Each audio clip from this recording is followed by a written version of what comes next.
We were just a group of young adults looking for a thrill, touring a supposedly haunted museum late at night. It was all fun and games at first. The place had old artifacts, creepy paintings, and dusty relics. But none of it felt real. Then we reached the last room, the one with the yearbook box. The guide told us it was optional to enter. He warned us, saying people who stepped inside sometimes felt strange things afterward. Most of the group stayed back, but not Danny.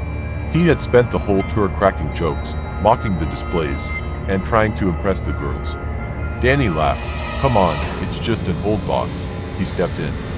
And then, everything changed. His smirk vanished. His body stiffened. His hat, which he always wore backward, had somehow shifted forward, covering his eyes. He just stood there, silent, staring at the yearbook box. We called his name. He didn't respond. Finally, he turned around and walked out without a word. That night, Danny didn't text in the group chat. He didn't post any jokes online. The next day, he wasn't answering his phone. We went to check on him. His mom said he hadn't left his room since the tour.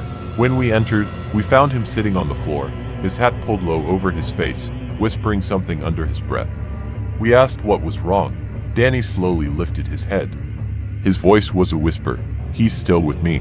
We tried to laugh it off, thinking he was messing with us, but he wasn't. His eyes were sunken, his skin pale, and he kept glancing over his shoulder like someone was there. Then the weird stuff started happening. Danny said he heard knocking at night, always 3 slow knocks on his closet door. At first, his mom thought he was dreaming, but she started hearing it too.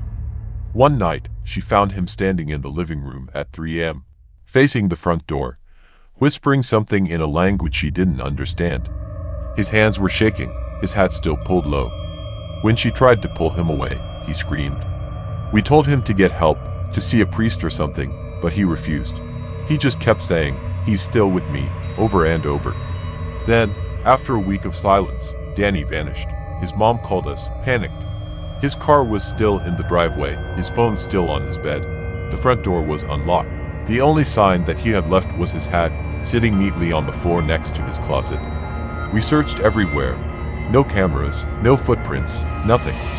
It was like he had just disappeared. The last thing we found was his journal, open on his desk. The final entry was written in shaky handwriting. "I shouldn't have gone into that room. He told me to come closer. He told me to listen. I can still hear him, and now, I think it's my turn to go."